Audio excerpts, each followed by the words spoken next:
Welcome to the Cambridge Tech Podcast, talking all things technology from the heart of the UK's tech capital.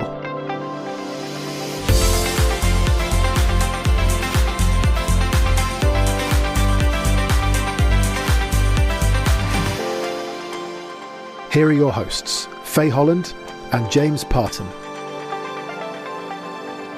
Hi, I'm James. And I'm Faye. So how was your week, James? It was a good week. So we had a visit from 25 Ukrainian AI and cybersecurity startups. That was organised by the Department for Business and Trade. They have a programme called the UK-Ukraine Tech Bridge. It's just really a really good day. Really interesting to actually learn how advanced Ukraine's public services are, actually. So they've got more than 200 of their public services digitised. And they have a citizens app. You can get all your key documents like passports, qualifications, birth certificates. They're all digital. Really, really interesting day. And all of those startups are open for business. They're looking for investors, routes to market. If anyone's interested to reach out, I'm happy to connect people. Right. Yeah, so that was a really good day. We also had a visit from the team behind Oxford Edge, which is the innovation centre in Oxford for the university. So that was great to do a bit of knowledge sharing with them. And I'm looking to going to Oxford to learn more about the Oxford ecosystem.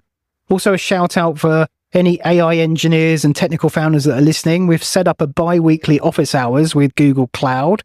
So if you want a direct line to Google engineers and to access their startup cred program, then to find out more, head over to the Bradfield website, bradfieldcentre.com, and click on the event listings under the community menu, and you'll be able to sign up to those sessions there.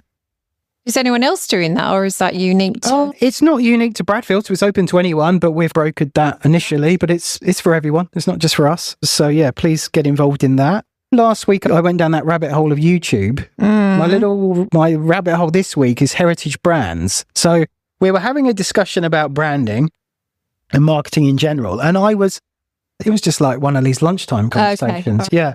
But I hadn't realised Cadbury, obviously dear to my heart, do you realise that they can no longer market the glass and a half in Cadbury's dairy milk because they've changed the recipe and it's now all palm oil? Oh my goodness. I'm disgusted. Can I just say, I think this was news like a couple of months ago, James. I missed this. You completely missed it. Were you too busy eating Cadbury's chocolate? No. That doesn't actually, you can't say Cadbury's chocolate, can you? That's the point. No, I knew that. So I knew the cocoa issue. But the fact that they've taken the glass and a half out is they've still got the logo, the icon, but they haven't got the strapline. I mean, what is the world coming to? What about Club Biscuits? I'm done. What about Club Biscuits? Do you remember that? They can't do the ditty anymore. No, because it's not chocolate, is it? Yeah. It's the same as wagon wheels. Yeah. And they're not made of wood either. So, I mean, come on. Can I just say the only way to resolve this whole non-chocolate argument is for everyone to convert to licorice. Never. So apart from that, how was your week? Thank you. I went back up to Manchester last week. So that was really good. On the train on the way up there, I was sent an invite to an event that evening. So guess what? I went. Huh. And it was really good. It was just let me loose on a load of new people. I was in my element. It was great. No, it was really good. And it's interesting, isn't it? Because you've just talked about the Ukraine delegation. You've talked about Oxford. It really feels like there's a big drive for collaboration. And I think that's got to be a good thing for broader UK as well.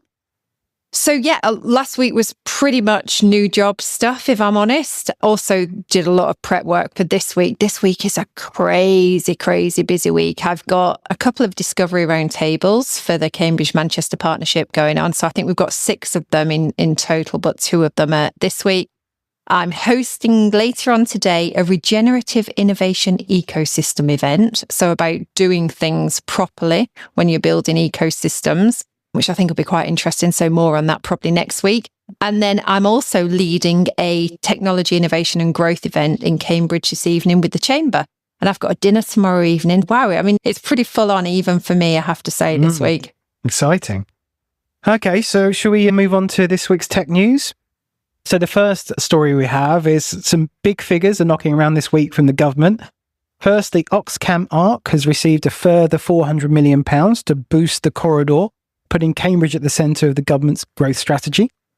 That's really good. And then we also had the big announcement last week of a £2 billion investment in quantum, which is really great news for Cambridge. We could probably argue we're already leading that charge in the quantum space for the UK. But what I particularly liked about the announcement as well was it's aiming for the UK to become the first nation in the world to deploy quantum computers at scale and to actually start using quantum, which I think is really positive. Even better if we can actually use our own homegrown companies to deliver that. So yeah, I think watch that space on quantum. Excellent. Anglia Ruskin University and ARM have further strengthened their long-standing partnership with the opening of the ARM AI Lab in Cambridge. That was made possible through a donation from ARM, who are obviously headquartered in Cambridge. The new facility is within the School of Computing and Information Science at ARU's East Road campus and includes powerful computers built on ARM. The technology will enable researchers and engineers from both organisations to collaborate more closely on cutting-edge AI innovation. Brilliant. So now we're going from AI to TV. We've talked in the past, we've actually had quite a few of our startups appearing recently on TV and in documentaries. This time it's the turn of University of Cambridge spin-out SparkCell, who've been included in a new Netflix movie. The movie is The Plastic Detox, and it explores how everyday exposure to microplastics and associated chemicals may be linked to fertility decline, hormonal disruption, and long-term health risks. And SparkCell is in there with the work that they've produced. Great. A previous winner of the Trinity Bradfield Prize, no less. Now, next up, Helen Ledger from Pragmatic has called in to our voicemail service. So over to Helen. Hi there, my name's Helen Ledger from Pragmatic Semiconductor. To mark this year's International Women's Day, I'm hosting a leadership panel on Tuesday, the 24th of March at the Beautiful Hobson Hotel from 6 p.m. through to 8 p.m. There'll be food and drinks and super conversation with a range of panelists. Dr. Heather Tewksbury, President of the Institute of Mathematics and its Application, recently succeeding Professor Hannah Fry, Dr. Kathryn Ramsdale, Senior Vice President of Technology at Pragmatic Semiconductor, Gabriella Giuffrida, Strategic Programs Leader at ARM, and Andrew Garahy, CEO of the Chief Marketing Officer Coach and former CMO of Huawei, Didi, and a whole host of other tech companies. So it's going to be great conversation and expertise. So please register on the Pragmatic Semiconductor LinkedIn to hopefully join us. And our final story this week is from Luminance, the pioneer of legal-grade AI for enterprise legal teams. They've announced a big-hitting executive steeped in West Coast and Silicon Valley know-how has become Chief Technology Officer based in Cambridge. Greg Palander will be responsible for Luminance's technology strategy, engineering execution, and infrastructure. He has nearly 2 decades of engineering leadership at prominent West Coast and Silicon Valley technology companies under his belt. Congratulations to Greg and welcome to Cambridge. So let's move on to this week's episode now, where we are covering the launch of Cambridge Tech Week with the Kickstart event that was held in Cambridge last week. Yeah, we're going to share the highlights with you and then the panel discussion that took place. The theme of this year's event is how deep tech changes the world and the social responsibility of using tech for good. So let's start with the opening from Innovate Cambridge's Executive Director, Kathryn Chapman. I'd like to welcome you firstly to Innovate Cambridge. So Innovate Cambridge was set up to bring together local government, academia and business and to convene the innovation strategy for the city of Cambridge. And there's many people who've been heavily involved in that in the room. And it's my job tonight to welcome you to the launch of Cambridge Tech Week. This particular space here, the Glass House, was kindly donated to us by Railpen. And it's space for the innovation community to come together and have events like this in the city. We're incredibly supportive of Cambridge Tech Week as a show of what Cambridge can offer the world with discovery research, game-changing technology, and companies that will grow and scale to have global influence. So tonight, unless you've been in a darkened room all day, you'll know that it's incredibly timely to be talking about deep tech, quantum, AI, and the impact that it can have on the world and the role that Cambridge can play in the future. So the 3 things I think that I've taken from some of the announcements that have come today from Rachel Reeves's speech is firstly, AI. So the UK is going to be at the forefront of adoption. So we are going to be the fastest country in the G7 to adopt AI. That's the ambition. We know, if you look at reports, that only 3/4 of companies at the moment that are adopting AI are actually seeing tangible benefits.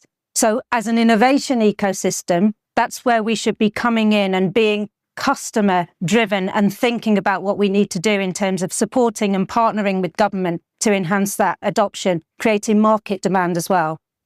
Also, the investment that's needed for quantum computing, the machines that are going to power the next discoveries and the next industrial revolution. So as we just heard about, you'll all have heard about the big IonQ announcement for the Quantum Innovation Centre over in West Cambridge. So we will have the most powerful quantum computer, and it's the largest universities corporate partnership to date. So very exciting for Cambridge.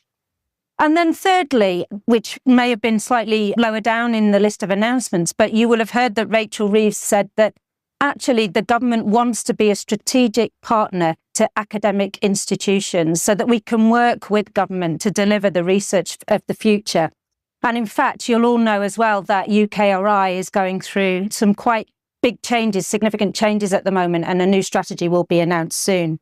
So we're going to spend tonight talking about Britain's next industrial revolution powered from Cambridge. The technologies we're building here can transform fields from drug discovery to cybersecurity to logistics.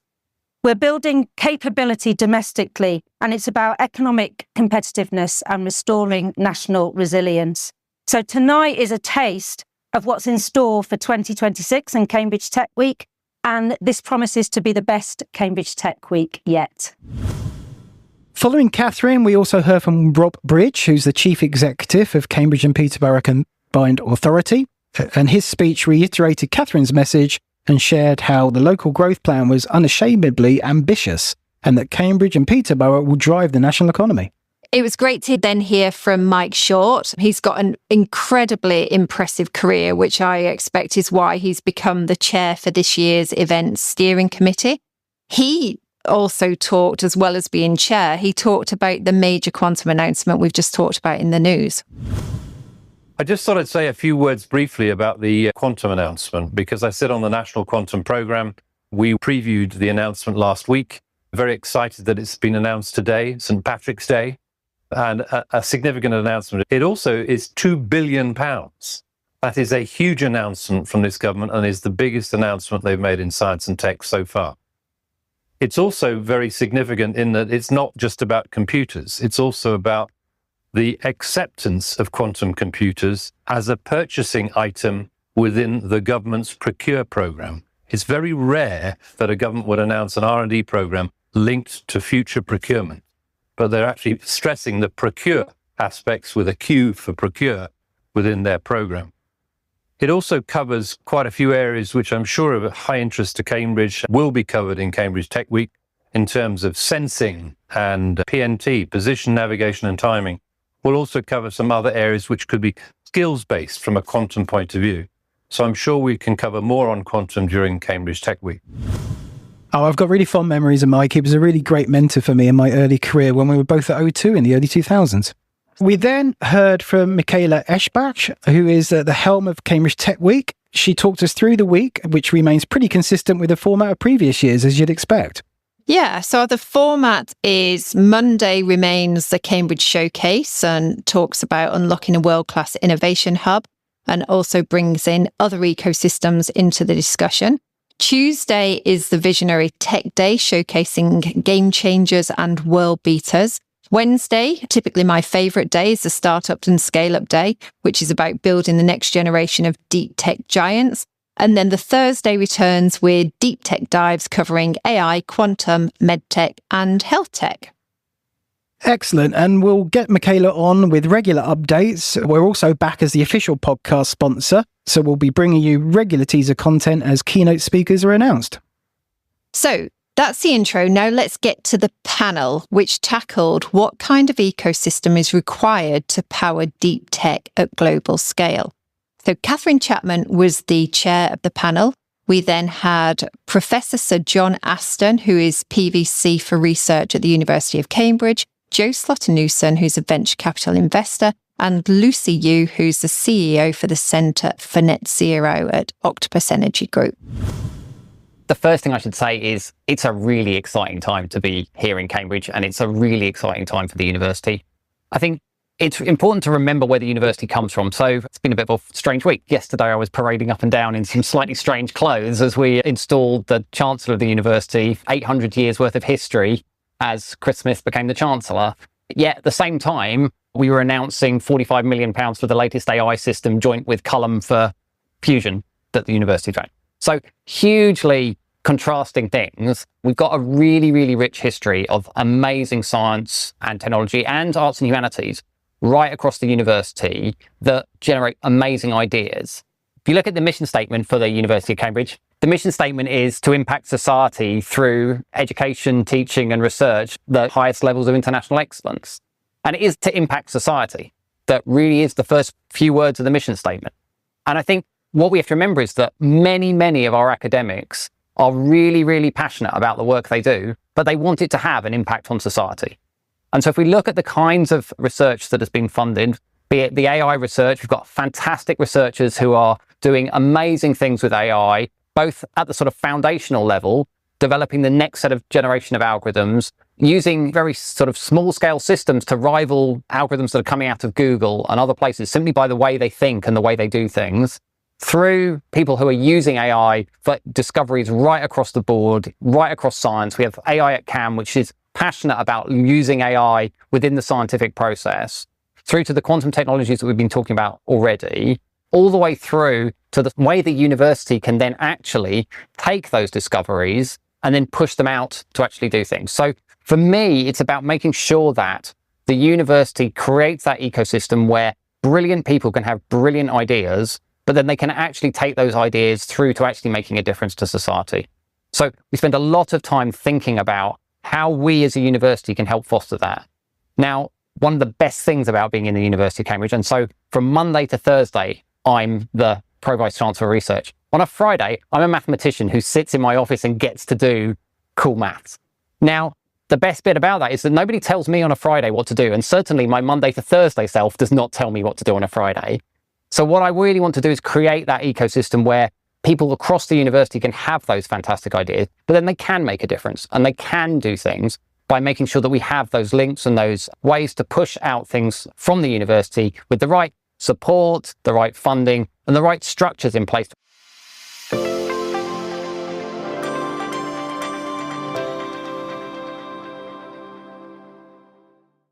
Technology moves fast, and now so can you. Discover Polestar, the all-electric performance brand vehicles redefining how we drive. Precision engineering, minimalist design, and software that evolves with you. Experience it at Holden Group in Norwich and Bury St Edmunds, or let us bring the test drive to your door. Proud sponsors of the Cambridge Tech podcast. Polestar, electric performance redefined. Discover at holdengroup.co.uk/Polestar.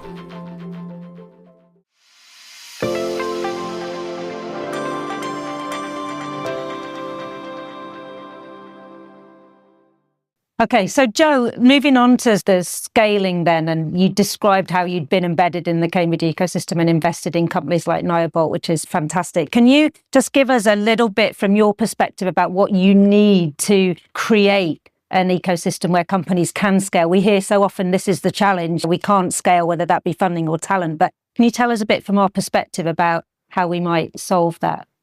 It's a big question and it's a big need. It's not just the funding, it's the talent, it's the infrastructure, it's the connections, it's the industrial skills coming back and helping early stage founders.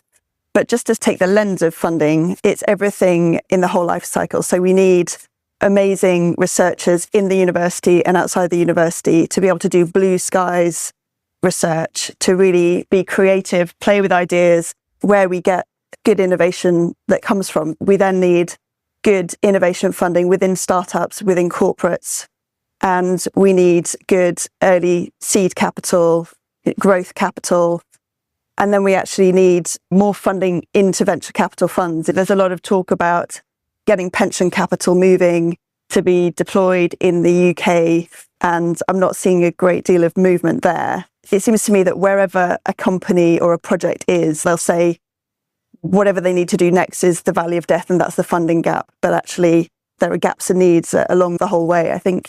But for me, particularly more need and gaps that I see within that whole flow of capital is getting really technically astute, technically minded early stage investors that can pick up projects that are beginning to be commercially minded, but they don't yet have the commercial signals that any financially driven investor can see and pick up. So early stage, really technically minded investment is a real gap. We need more of that. We also need more growth capital for the ends, much later stages for technical advances. So often companies just have to go to America, and we need to be able to incubate and grow more companies further on in their journey within the UK ecosystem. So Lucy, can you tell us a little bit about the Centre for Net Zero, but your experience as the AI champion for... Yeah, I can do. Thanks, Kathryn. As I said earlier, we're an industry-led research organisation established 5 years ago now by the Octopus Energy Group, but we actually operate semi-autonomously from the commercial parts of the group and on a not-for-profit basis. Our mission is all about reshaping energy demand to eliminate fossil fuels from the global energy system. We believe technology is the only way we can achieve that at the scale and the level of complexity required. And that's a combination of smart household and community level technologies, such as electric vehicles, rooftop solar and heat pumps, but also an intelligent orchestration layer enabled by AI that can help those technologies unify two objectives. The first objective, to meet the customer's needs in relation to cost, comfort and convenience. And the second, to act in harmony with the system, in this case, the electricity grid, and not in tension with it. So managing peaks on the system through intelligent demand shifting and storage, and ensuring that we're not adding to system costs by curtailing renewable generation, but instead bringing down those system costs so that everybody's bills are lowered. In our work, we run randomized control trials and other analysis with real customers around the world to understand what this can look like in practice. We're about to move on to a little bit of a conversation about adoption and the challenges of adoption. But before we do, I wonder whether you could talk a little bit about the incentives. What are the incentives for adoption? And what more can we do in the UK to try and enhance the speed of adoption of both AI and low carbon technologies, particularly for your perspective, particularly around the data centres? Firstly, I think in this particular example of data centres, I think the government has made a strategically very important move in establishing the AI Energy Council. So this council brings together two separate policy areas or policy interests that might not normally have been at the same table. So one of those areas is obviously the energy policy, and you will all know of the government's mission to achieve clean power by 2030. And then the other area is effectively the government's AI and compute policy. And the policy there is all about the amount of compute they would like to make available in the system to support companies like yours. So in establishing the AI Energy Council, both of those teams are at the same table. And this is an example, I think, of where those two policies could quite easily have worked in tension with each other. They could effectively have acted in quite an adversarial way. But by having them at the table very early on, the conversations are much more constructive about how can we use the fact that we have a lot of developers looking to develop infrastructure in the UK who have capital, who are willing to deploy it, who are highly motivated at the moment because they want access to power and they want speed to power. And how can we think about the commercial models that would be win-win from the outset? So a lot of the conversations that are happening in that group are about really trying to bake in those models as early as possible and linking them to wider areas of government policy. Interesting. And Joe, do you want to pick up on your experience of building companies and trying to access markets that maybe the UK is not big enough, but market demand, and how we can enhance adoption of some of the new technologies that you're investing in? Yeah, I think quite often the customer for the technology is corporates. Corporates don't really speak the same language as startups. They don't really operate in the same ways, in the same models, and getting programs together to enable better interaction, deeper interaction, be that through grant-funded programs, be that through better infrastructure, anything we can do in that regard. Yeah. And John, what about the university? Is the university itself adopting AI internally from an operational perspective? Absolutely. We are very keen to see that AI permeates everything we do. I mean, we are going to need to think about how we use AI in our operations, and we're running internal calls to actually innovate within our internal operations as to how people can use AI to make the university run better. There's, of course, the questions around how do we make sure that AI is being used effectively with our students and in the educational setting? What's the best way to think about what the role of AI is as we go forward in our teaching? And then, of course, in research itself, there is the research on AI and the foundational research that we do. But there's also the fact that AI will enhance all the rest of the research that is going on in the university. And it's not a matter of question now of saying to researchers, what do you think about how you might use AI in your research? The best researchers are already using AI in their research. They are driving things forwards because they want to compete with the best around the world. And if other people are using AI, then they're going to need to use it too in order to be able to pull that forward. And I think it's really interesting to see how over the last couple of months, the government has invested in the supercomputer that sits out on West Cambridge, money for the supercomputer itself there, but also money to link us to Culham to go to the fusion and clean energy agenda because of the supercomputer capability we have here and their need to be able to run the simulations to think about how to actually achieve effective fusion in the systems that they're developing over in Culham.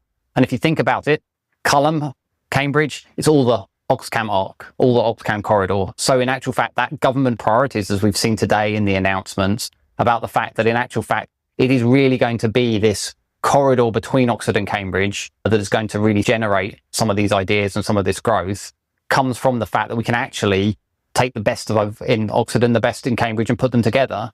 And the IonQ deal, which you've heard about already, that is about the quantum computer that is going to sit in Cambridge being built by Oxford Ionics over in Oxford. And so thinking about how we do all that together is really part of that whole corridor announcement that was part of the big announcement from Rachel Reeves today. And Lucy, did you want to comment on the Oxcam corridor and how that might be able to help from a kind of market demand or adoption perspective? One of the things that could be done from flexibility is an important concept in energy because it is effectively a means of making better use of your existing infrastructure. And flexibility can either come through modifying the supply side or the demand side. And so Centre for Net Zero is very interested in how we can more intelligently change the demand side, modify the demand side. So I think for this corridor, one of the things that flexibility can be very useful for is providing effectively extra capacity on the grid without necessarily needing to build additional infrastructure. So if you're somebody, well, we talked a lot about data centers, but data centers are obviously, particularly at the hyperscale level, on very large demands. They could be well in excess of 100 megawatt, which is a very large connection to the grid.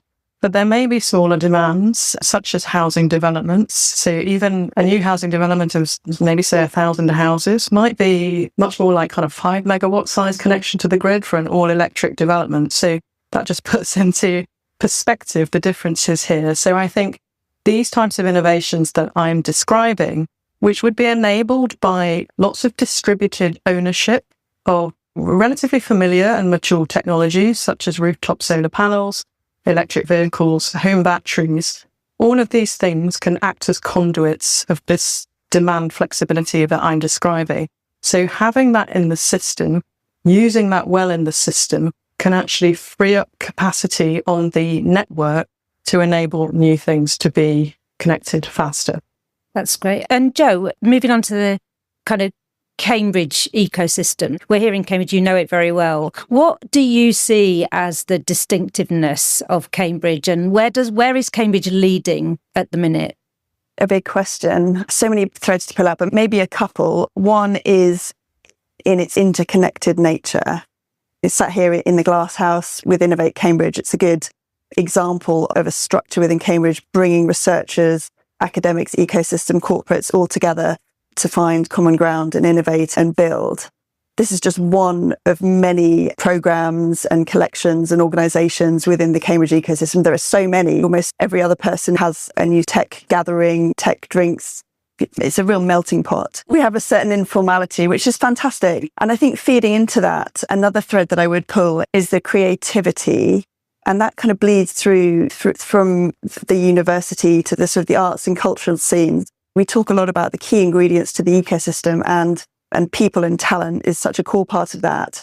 But what's often overlooked is really nurturing creativity in every dimension. And yeah, the arts and cultural scenes in different parts of the city is great. People come from all over to come to concerts and artistic events. And that's the thing. We've got amazing arts museums. And maybe that sort of seems a little bit left field when we're talking about deep tech and innovation, but I think it's all part of that rich melting pot. And it's really essential to be really cultivating deep creativity as well as technical knowledge in the talent that we're cultivating. The equation when we're trying to attract global talent as well, isn't it? But yeah, tell us a little bit about Cambridge and its distinct.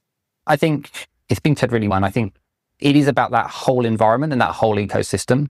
If I take the example of some of the big announcements we've had this week, it's because we have people with real expertise. So why did INQ want to come to Cambridge and work with the university? It's because the people in the physics laboratory, the people in technology, the people in engineering who have huge expertise and can do amazing things with the quantum computer and the quantum networking that's going to come out of that deal. But why do we have the deal? We have the deal because we have fantastic lawyers like Mills and Reeves who could actually think of creative ways to put together a deal on this way. These are unusual new ways of working. The university is having to adapt to new ways of working. And it's really exciting. But it's a new set of risks, a new set of challenges. And we need professional advice who can think in creative ways. And it's about that in terms of the procurement and how to make sure that we can actually procure the right sets of quantum, the right sets of AI to actually run supercomputers over on the West Cambridge site. How do we make sure that's actually being done in a way that really does make efficient use of the power and water we have in Cambridge, but also allow it to actually produce the results that our researchers who are running huge AI algorithms can actually use to make those advances that they do. Yesterday, we launched the Institute for Biomedical Innovation. This is because people there have thought about, well, in actual fact, when we make these amazing discoveries in the university, and that's actually a whole set of people who sit in engineering, really trying to think about the technology that they can produce in order to make innovations in medtech. They were thinking about the fact that we can make those innovations is brilliant, but then how do we actually make sure that we can scale them and show that they work and put them into clinical trials in a way that is actually something that means that we can demonstrate that these things are actually going to make a difference. And thinking about how we embed that in the environment of Cambridge is going to be hugely important as we go forward. And Kathryn is doing huge amounts to think about the innovation hub that's going to sit down the road on Hills Road. That is going to be a beacon in the city for the way that Cambridge can change innovation, not just in this city, not just in the region, but nationally, because of the way things can work. And I think we have a real opportunity with Cambridge and the Oxford-Cambridge corridor to actually do things differently, to show how we can do this in a way that really, really drives innovation for the UK, really, really gets growth in the way that does amazing things for the UK, but does it in a way that actually sits quite comfortably here in Cambridge, where we do care about what's the artistic life of the city, what does it mean for people to live in Cambridge, what does it mean for people to be part of a community here. It's not just about innovation or die, it's actually making it inclusive and a place where people want to be, and that actually gets the best innovation that happens as well. Then there was the questions and answers. There was the obligatory question on infrastructure, which is slightly out of scope of CamTech Week, but the answers were fair and considered, talking about how we have responsibility to make sure the city is a great place to live in. And we now have a development company in place to fix many elements of infrastructure. Yeah. And we also had questions on international collaboration and commercialisation. Kathryn then wrapped up with a discussion on why it all matters. And the simple conclusion was that it remains really important that we don't appear in echo chambers. And I think that that's the whole purpose behind the likes of Cambridge Tech Week, Innovate Cambridge, even the podcast, that we keep that level of collaboration really high so that we can tell the story on a broader scale. Yeah, great discussion. I know it's only March and the Tech Week is in September, but it's time to get planning. Head over to cambridgetechweek.co.uk to find out how to attend, feature in the Startup Showcase, apply for Innovation Alley, and so much more. Excellent. So join us next week. We're going to be talking to Michael Meeks about Collabro and the open source proposition.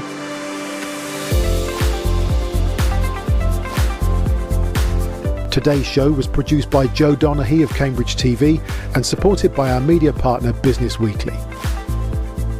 The Cambridge Tech podcast is available on all major podcast platforms and on cambridgetechpodcast.com. If you've enjoyed this podcast, please give it a 5-star review. It'll really help others discover the show.